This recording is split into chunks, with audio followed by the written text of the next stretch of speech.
은 마가복음 5장 21절에서부터 34절까지 말씀입니다. 마가복음 5장 21절에서부터 34절까지 말씀. 하나님의 말씀을 받들어 봉독할 때에 살아계신 하나님의 음성을 들으시기 바랍니다. 예수께서 배를 타시고 다시 맞은편으로 건너가시니 큰 무리가 그에게로 모이거늘 이에 바닷가에 계시더니 회당장 중에 하나인 야이로라 하는 이가 와서 예수를 보고 발 아래 엎드려 간곡히 구하여 이르되 내 어린 딸이 죽게 되었사오니 오셔서 그 위에 손을 얹으사 그로 구원을 받아 살게 하소서 하거늘 이에 그와 함께 가실새 큰 무리가 따라가며 애워싸 밀더라. 12해를 혈루증으로 알아온 한 여자가 있어 많은 의사에게 많은 괴로움을 받았고 가진 것도 다 허비하였으되 아무 효험도 없고 도리어 더 중하여졌던 차에 예수의 소문을 듣고 무리 가운데 끼어 뒤로 가서 그의 옷에 손을 대니 이는 내가 그의 옷에만 손을 대어도 구원을 받으리라 생각함 일러라. 이에 그의 혈루 근원이 곧 마름에 병이 나온 줄을 몸에 깨달으니라. 예수께서 그 능력이 자기에게서 나간 줄을 곧 스스로 아시고 무리 가운데서 돌이켜 말씀하시되 누가 내 옷에 손을 대었느냐 하시니 제자들이 여짜오되 무리가 애워싸 미는 것을 보시며 누가 내게 손을 대었느냐 물으시나이까 하되 예수께서 이 일 행한 여자를 보려고 둘러보시니 여자가 자기에게 이루어진 일을 알고 두려워하여 떨며 와서 그 앞에 엎드려 모든 사실을 여쭈니 예수께서 이르시되 딸아 내 믿음이 너를 구원하였으니 평안히 가라 내 병에서 놓여 건강할지어다. 아멘. 성경에는 사람이 할 수 있는 일과 사람들이 할 수 없는 일들에 대한 이야기들이 기록되어져 있습니다. 그리고 사람이 도저히 할 수 없는 일을 감당하시는 예수님의 모습이 그려집니다. 사람이 할 수 없는 일들이 성경에만 존재하나요? 우리는 살면서 우리의 힘으로 도저히 할 수 없는 일들을 얼마나 많이 경험하게 됩니까? 죽음이라고 하는 것이, 질병의 문제가, 자식의 문제가 결코 내 힘으로 할 수 없다라는 사실을 시간이 가면 지날수록 우리는 더 많이 경험하게 됩니다. 그리고 목회하면서 아는 것은 돌아가신 영락교회 김계용 목사님이 말씀하신 것처럼 사람은 쉽게 바뀌지 않는다라는 사실에도 동의를 하게 됩니다. 그러나 또한 시간이 가면서 아는 것은 사람으로는 할 수 없으되 하나님은 하실 수 있다라는 사실을 또한 알게 됩니다. 21절을 보십시오. 예수께서 배를 타시고 다시 맞은편으로 건너가시니 큰 무리가 그에게로 모이거늘 이에 바닷가에 계시더니 예수님은 거라사 지방이라는 곳에 계셨습니다. 거라사 지방에서 부모님도 본인도 어떻게 해결할 수 없는 귀신 들렸던 사람을 고치는 장면이 나옵니다. 얼마나 놀라운 이야기입니까?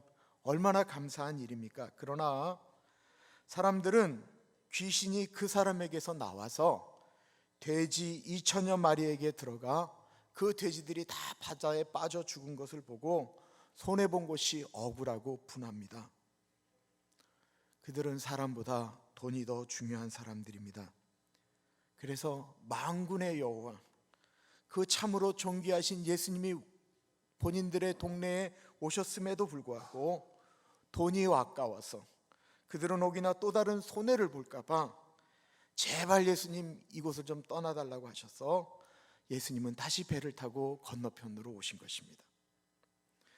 다시 예수님이 바다편 건너편으로 오시자 수많은 사람들이 모여 있습니다. 그러나 그렇게 모인 사람들은 대부분 예수님을 구경하러 온 사람들입니다. 그러나 그 중에 한 사람, 진정으로 예수님을 만나기 위해 온 사람이 한 사람이 있었습니다. 바로 회당장 중에 한 사람인 야이로라고 하는 사람입니다. 회당은요, 이스라엘 민족이 하나님께 제사를 드렸던 곳입니다. 회당은 그 마을의 아주 중요한 일들을 결정하는 대단히 중요한 장소였습니다. 회당의 최고 자리에 앉은 분이 바로 회당장입니다. 사람들에게 존경을 받는 자리입니다. 회당장은 이름도 없는 예수라는 분을 찾아갈 위치가 아니고 예수님이 찾아와도 만나줄까 말까 할 정도로 당시 그 지역에서는 가장 높은 분 중에 한 사람입니다. 그런 회당장 야이로가 예수님을 찾아왔다라는 사실 자체가 사람들에게는 놀라운 일입니다. 그래서 사람들이 수군거립니다. 아니, 여기에 웬일로 회당장 야이로님까지 오셨지? 오실 자리가 아닌데 말이야. 그런데 그 회당장 야이로가 온 것도 너무 놀라운데 더 놀라운 일을 야이로가 합니다. 22절을 보십시오. 회당장 중에 하나인 야이로라 하는 이가 와서 예수를 보고 발 아래 엎드려. 도대체 무엇이 야이로를 예수님 앞에 무릎 꿇게 하였을까요? 그는 예수님보다 나이도 많았을 것입니다. 그는 예수님보다 세상적으로 보면 더 출세하였습니다. 도대체 그런 그가 무엇이 아쉬워서 예수님에게 무릎을 꿇었을까요? 23절은 이렇게 이야기하고 있습니다. 간곡히 구하여 이르되 내 어린 딸이 죽게 되었사오니 오셔서 그 위에 손을 얹으사 그로 구원을 받아 살게 하소서 하거늘. 바로 어린 딸이 죽게 되었다라는 것입니다. 누가복음에 보면 그 어린 딸은 12살입니다. 이스라엘 나이로 여자 나이 12살이면요 미츠바라고 해서 성인식을 하게 됩니다. 그러니까 다 키웠다라는 의미입니다. 그러나 아버지에게는 여전히 어린 딸입니다. 아버지에게는 시집을 가도 어린 딸이고요, 그 딸이 부모가 되고 심지어는 할머니가 돼도 어린 딸입니다. 하물며 나이든 딸도 그러한데 12살 딸이 죽게 되자 그는 본인이 회당의 회당장인 것도, 예수님이 이름 없는 나사렛 출신인 것도, 예수님을 자신의 동료들인 바리새인들이 죽이려고 하는 것도 다 중요한 것이 아닙니다. 그 예수님에게 다가가서 내 딸 좀 제발 살려달라고 무릎을 꿇습니다. 제가 이 모습이 아주 절절하게 공감되며 다가옵니다. 제가 심장에 문제가 생겨서 입원한 적이 있었습니다. 미국 병원에 일주일 동안 입원했었습니다. 그러나 죄송하지만 한 번도 그 누워있는 동안 하나님께 저 살려달라고 기도해 본 적 없습니다. 눈물 한 방울 나지 않았습니다. 의사가 저보고 절대로 먹으면 안 되는 게 커피라고 했는데 조 목사님에게 전화해서 몰래 병원으로 커피를 2잔 가지고 와라. 그리고 조 목사님과 내가 토스하면서 아주 맛있게 커피를 먹었습니다. 커피를 먹을지언정 내가 다른 건 구하지 않겠다라는 것입니다. 근데 우리 막내 아들이 아주 가벼운 자폐라고 하는 변명을 2010년도에 받았습니다. 아이가 자폐라는 이야기를 들었던 그날은 제가 하나님께 엉엉 울었습니다. 저희 집사람이 좀 유해 보이지만 자존심이 보통 강한 여자가 아닌데 한 번도 저에게 그런 말을 하지 않다가 얼마 전에 어떻게 하나님이 나한테 이런 일을 행하시지? 하고 통곡을 하더라고요. 왜 그래요? 자식의 문제이기 때문에 그래요. 야이로의 부탁에 예수님이 즉시 움직이십니다. 아버지의 마음을 알았기 때문에 그렇습니다. 24절에 보면 이에 그와 함께 가실새 큰 무리가 따라가며 애워싸 밀더라. 그때 수많은 사람들이 야이로와 예수님을 애워싸며 나아갑니다. 그들이 서로 밀듯이 떠밀리듯이 나아갑니다. 사람들은 그 순간 많은 관심을 가지고 그 자리에 있습니다. 그 관심은 과연 예수님이 그 소녀를 살릴 수 있느냐라는 것입니다. 아이가 죽어간다는데 과연 살릴 수 있을까? 귀신은 쫓아냈다는데 그 자존심 강한 회당장 야이로님이 딸의 문제로는 무릎을 꿇는구만. 그들은 그 상황을 보며 밀려가듯이 야이로의 집으로 나아가고 있습니다. 그때입니다. 야이로와 함께 수많은 사람들이 야이로의 집에 눈을 초점을 맞추고 나아가고 있을 그때입니다. 그때 한 여인은 예수님을 바라보고 있습니다. 이 여인이 누구입니까? 바로 그 유명한 12해 동안 12년 동안 혈류병으로 고생한 여인입니다. 15절에 보면 12해를 혈류증으로 알아온 한 여자가 있어. 이 혈류병은 여자가 계속해서 하혈을 하는 것을 의미합니다. 당시 얼마나 위생 상태가 안 좋았겠습니까? 위생이 안 좋은데 여인이 계속해서 이 뜨거운 여름날에도 피를 흘리고 있는 것입니다. 그러면 그것을 옆에 있는 사람들이 도와주면 참 좋은데, 이스라엘의 법은 이렇게 계속해서 피를 흘리는 그 여인은 문둥병자처럼 사람들이 만지면 부정한 여인으로 취급을 하였다라는 것입니다. 피의 흐름이 그치지 않는 병, 그 혈류병은 레위기 15장에 보면 그 여자뿐만 아니라 그 여자를 만지거나 그 여자의 몸에 닿는 모든 것들은 다 부정하다라고 설명하고 있습니다. 그러니 이 여인은 예배를 드리러 갈 수도 없습니다. 사람을 만날 수도 없습니다.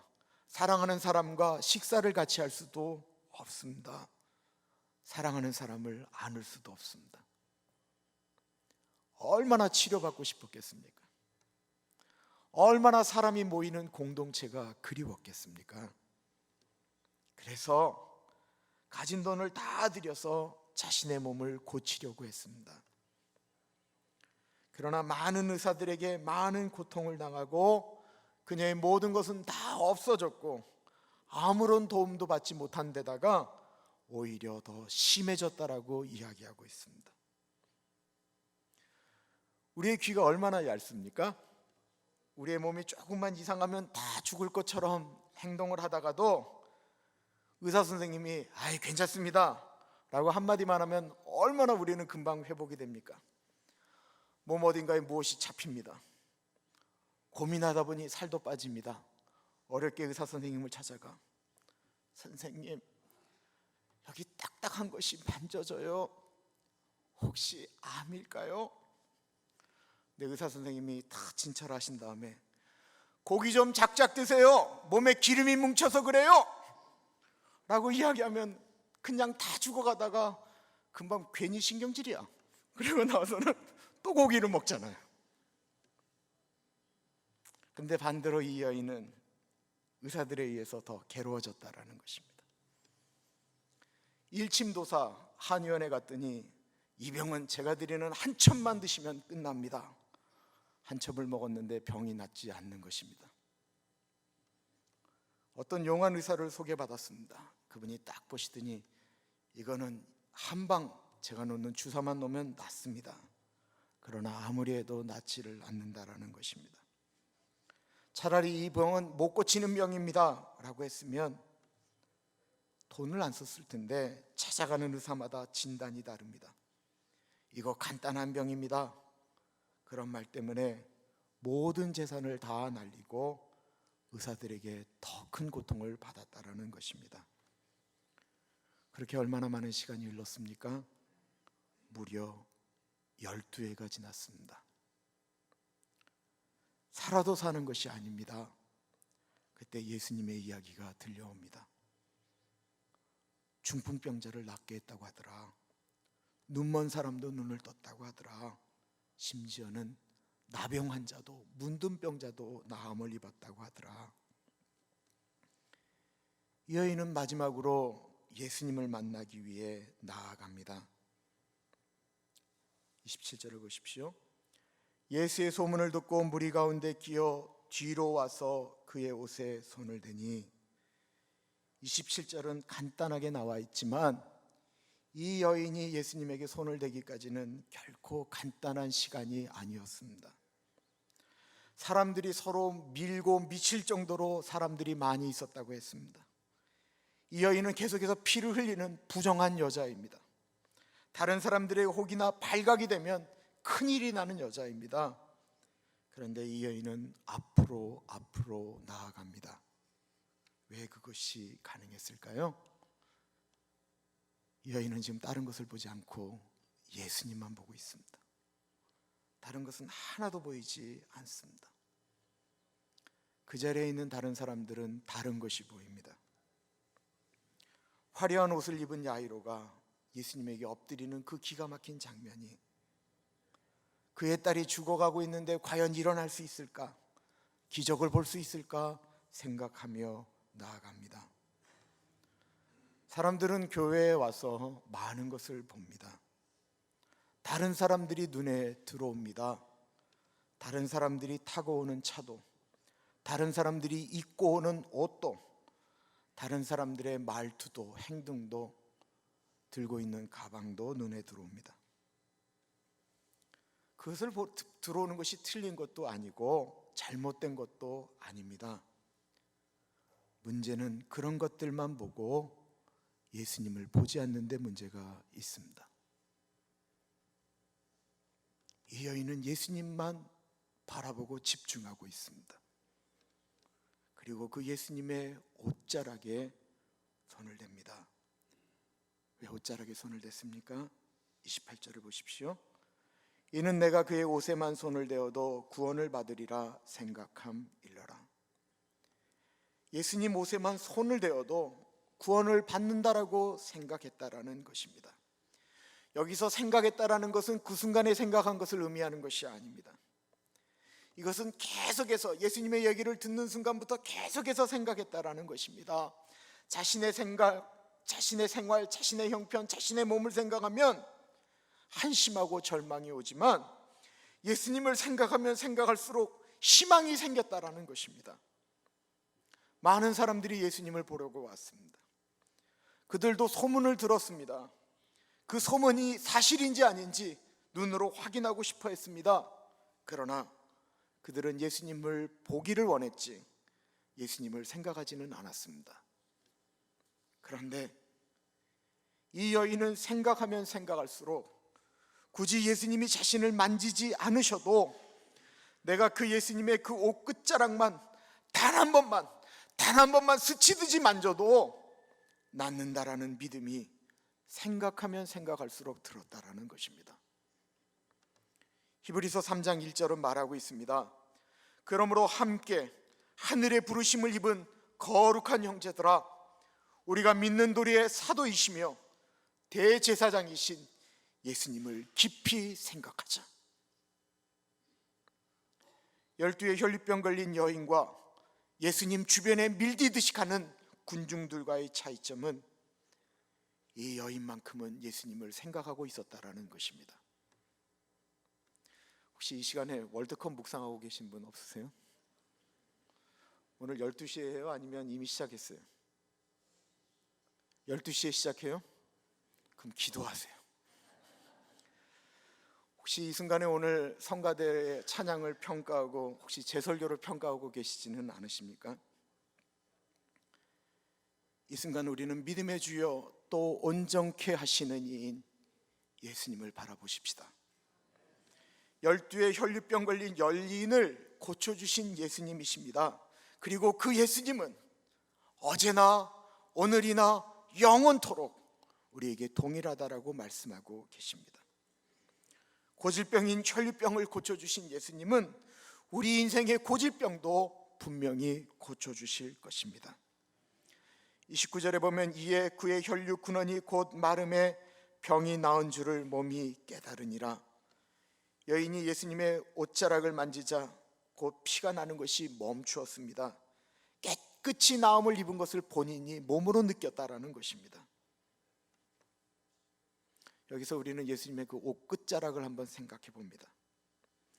이 옷 끝자락은요, 그냥 부스러기 같은 은혜입니다.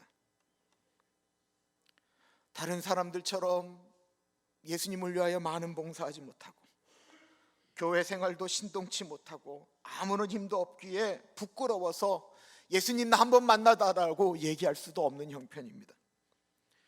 목사 보고 와서 기도 한번 해달라고 그 부탁할 용기도 없습니다.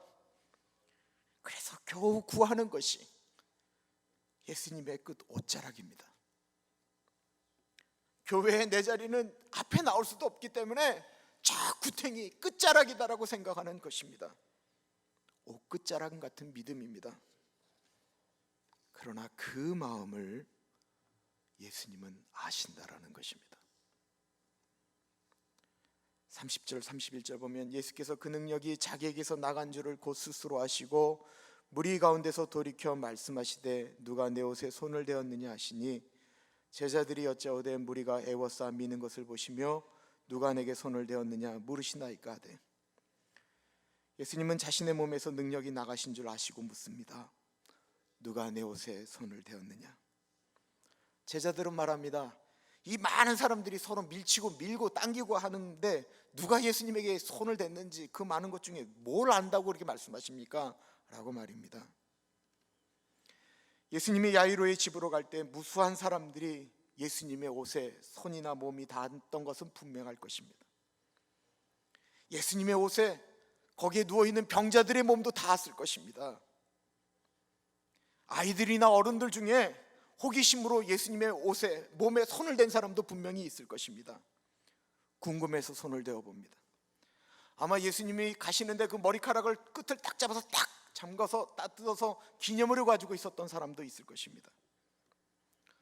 누가 일부러 확 밀어서 넘어지듯이 예수님의 품에 안기려고 했던 사람도 있을 것입니다. 그러나 이 사람들은 모두 그냥 만져보는 것으로 끝이 났다라는 것입니다. 이렇게라도 하면 예수님이 나에게 은혜를 주실지도 몰라가 아니고 그냥 그렇게 만져봤다라는 것입니다. 그런 터치는 전혀 능력이 없습니다. 그러나 그런 수많은 터치 중에 믿음의 터치가 있었다라는 것입니다. 예수님은 그 수많은 자기 몸을 만졌던 사람들 중에 자기를 믿음으로 만졌던 그 한 사람을 찾고 있었던 것입니다. 나에게 믿음으로 손을 댄 사람이 누구냐라는 것입니다. 예수님이 몸을 돌이켜 찾고 계십니다. 누가 내 옷에 손을 대었느냐? 누가복음에 나와 있는 그 옷자락에 손을 댄 것에 대해서 헬라어의 표현, 정확한 표현은 불을 켜다, 꼭 붙들다라고 하는 뜻을 가지고 있습니다. 예수님의 몸에 무수한 만짐이 있었지만 내 영혼에, 내 죽어가는 몸에 다시 불을 켜는, 옷자락을 만지고 한 번 만지고 끝나지만 내가 만지는 이 만남은 예수님을 꼭 붙드는 그 믿음의 터치를 한 그 사람이 누구냐라고 예수님은 찾고 계셨던 것입니다. 오늘 이 세상에 드려지는 이 수많은 예배 중에 예수님을 믿음으로 바라보며 예배 드리는 사람을 예수님은 찾고 계십니다. 수없이 드리는 그 많은 기도 중에 믿음으로 드렸던 그 기도를 하는 사람을 예수님은 찾고 계시는 것입니다. 이 여인은 두려웠습니다. 이 여인은 예수님 앞에 나올 생각이 없었습니다. 조용히 믿음으로 예수님 옷자락 만지고 물러날 생각이었습니다. 그런데 예수님이 주변을 돌아보시며 말씀하시는데 가만히 물러설 수가 없습니다. 32절 33절에 보면 예수께서 이 일 행한 여자를 보려고 둘러보시니 여자가 자기에게 이루어진 일을 알고 두려워하여 떨며 와서 그 앞에 엎드려 모든 사실을 여쭈니 이 여인은 그 순간에 예수님 앞으로 두렵고 떨림으로 나와서 자신의 이야기를 고백합니다. 이게 되게 중요한 얘기예요. 되게 중요한 얘기. 그랬으니까 12회 혈류병 걸리는 사람 것, 의사들에게 고통받은 것, 그거 다 적어놓을 수 있었던 거 아니겠어요? 오늘 본문 말씀은 아주 간단하게 나와 있지만 헬라어적인 의미로 누가복음에 보면 이것은 이 여인이 자기 히스토리를 다 말했다라는 것입니다. 자신이 12회 동안 혈류병 걸려서 고생한 얘기, 자신이 이 의사도 만나고 저 의사도 만났는데 고쳐주지 못하고 그냥 자기의 재산 다 날린 이야기, 얼마나 이야기를 길게 했는지 그 사이에 야이로의 딸이 죽고 맙니다. 그러나 이 과정이 이 여인에게는 꼭 필요한 과정입니다. 이 여인은 예수님께 자신의 아픔을 말씀드렸고 자신이 믿음으로 옷자락을 만진 것을 고백하였고 옷 끝자락에서도 은혜를 임한다라는 사실을 간증하게 되었던 것입니다. 사람들은 은혜를 기록해 놓거나 간증하지 않으면 사실 많은 부분들을 금방 잊어버립니다. 그 순간에는 한량없는 은혜와 같았는데 조금 지나고 나면 은혜였나? 우연은 아니었나? 생각하고 잊어버릴 때가 얼마나 많은지 모르겠습니다. 믿음을 다시 한번 생각해 보십시오. 야이로의 믿음은 예수님 당신이 오셔서 손을 들어서 우리 딸에게 만져주시고 기도해 주시면 낫겠습니다라고 하는 믿음입니다. 이것도 믿음입니다. 야이로의 믿음은 예수님이 직접 손을 대고 기도하셔야 낫는다라는 믿음입니다. 그러나 이 여인의 믿음은 내가 예수님의 옷끝자락만 만져도 나을 것 같다라고 하는 믿음입니다. 이 여인은 복잡하게 생각하지 않았습니다. 이 여인은 예수님을 바라보고 그분의 옷자락만을 만졌습니다. 믿음은요 그렇게 복잡한 것이 아닙니다. 믿음은 단순한 것입니다. 기도가 어려운 것입니까? 기도는요 입에서 나오는 대로 막 하는 게 기도인 거예요. 그게 기도예요. 입에서 나오는 대로, 생각나는 대로, 예수님에게 하고 싶은 대로 하는 거, 그게 기도인 것입니다. 34절을 보십시오. 예수께서 이르시되 딸아 내 믿음이 너를 구원하였으니 평안히 가라 내 병에서 놓여 건강할지어다. 놀랍게도 예수님이 내가 너 고쳐줬다라고 말씀하지 않고 계십니다. 너의 믿음이 너를 구원했다라고 말하고 있는 것입니다. 내가 가지고 있는 예수님을 향한 믿음이 나를 구원하는 것입니다. 내가 이 순간 예수님을 어떤 분으로 생각하고 믿느냐, 그 믿음입니다. 이 주일에 내가 드리는 이 예배에 내가 만나고자 하는 그 하나님이 어떤 분이냐, 어떤 분으로 내가 믿느냐라는 것입니다. 이 믿음 소유하셔서 나로서는 도저히 어떻게 할 수 없는 그런 환경과 문제를 예수님의 옷자락 만짐으로 회복하는 우리 모두가 되기를 축원합니다. 기도하겠습니다.